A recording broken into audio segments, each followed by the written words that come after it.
Baik, Assalamualaikum warahmatullahi wabarakatuh. Sebelumnya, izinkan saya memperkenalkan diri. Nama saya Safira Putri Nabila dengan nomor induk mahasiswa 484011210125. Mahasiswa D3 Farmasi semester 2. Pada kesempatan kali ini, saya akan mempresentasikan materi tentang kelarutan fase dalam cairan untuk mengisi mata kuliah Farmasi Fisika yang diampu oleh Ibu dosen APT Husnul Warnida, SSI, MSI. Baik, yang pertama saya akan menjelaskan apa itu kelarutan gas. Yang pertama, seperti yang kita ketahui bahwa sediaan efervescent merupakan sediaan yang akan mengeluarkan buih apabila dilarutkan dalam air. Untuk sediaan bentuk ini sangat berkaitan erat dengan sifat kelarutan fase dalam cairan dalam konteks sediaan yang akan mengeluarkan buih. Hal ini merupakan bentuk larutan gas dalam cairan yang dapat diartikan sebagai konsentrasi gas yang terlarut apabila dalam larutan tersebut memiliki kesetimbangan dengan gas murni. Adapun kelarutan gas dalam cairan dinyatakan dalam hukum Henry dalam persamaan berikut, yaitu C2 sama dengan sigma per pi, di mana C2 merupakan konsentrasi gas terlarut dalam satuan gas gram per liter pelarut. Pi adalah tekanan parsial gas yang tidak terlarut di atas larutan dalam satuan mm per Hg, dan sigma adalah tetapan perbandingan untuk larutan tertentu yang sedang diselidiki. Yang kedua, adapun kelarutan cairan dalam cairan. Apabila kelarutan cairan dalam cairan berdasarkan hukum Raoult, maka akan disebut sebagai larutan ideal. Apabila larutan dianggap mendekati ideal, maka tekanannya dalam satuan kal per cm3 yang diperoleh dengan menggunakan persamaan berikut, yaitu PI sama dengan delta HV dikurang RT per V.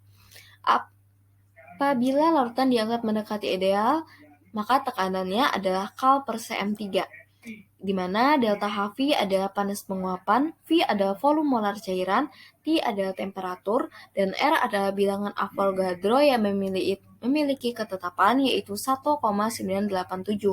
Contohnya adalah alkohol apabila ditambahkan dengan air akan berbentuk larutan hidroalkohol, minyak menguap dengan air, minyak menguap dengan alkohol yang akan membentuk spirit, dan lain-lainnya. Yang ketiga, adapun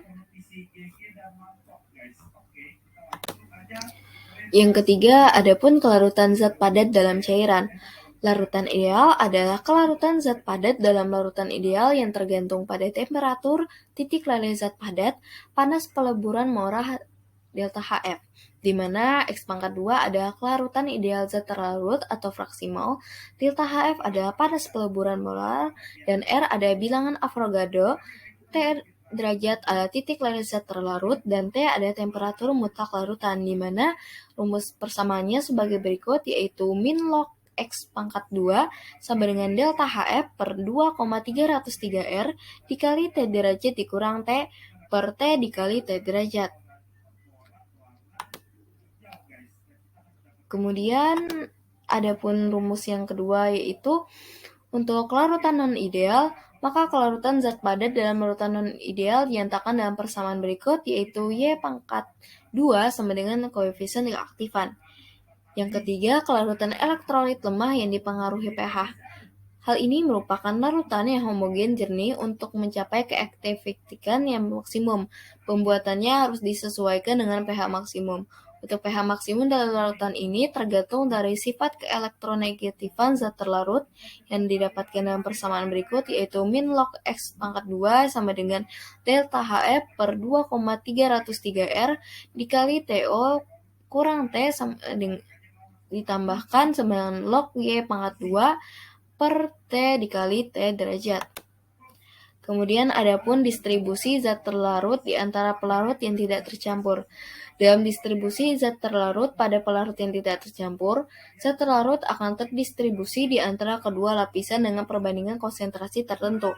Perbandingan ini disebut sebagai koefisien distribusi atau koefisien partisi yang dinyatakan dalam persamaan K sama dengan C1 per C2, di mana K adalah konsentrasi zat terlarut dalam pelarut semula dibagi konsentrasi zat pelarut dalam pelarut mengekstraksi. Dan kemudian turunan dari rumus tersebut sebagai berikut.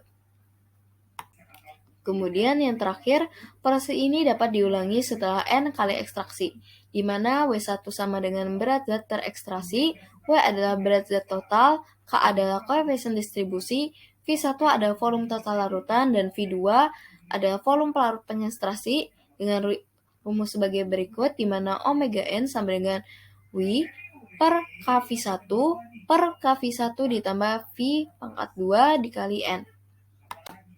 Baik, sekian hasil presentasi dari saya. Apabila ada kesalahan saya mohon maaf. Sekian, wassalamualaikum warahmatullahi wabarakatuh.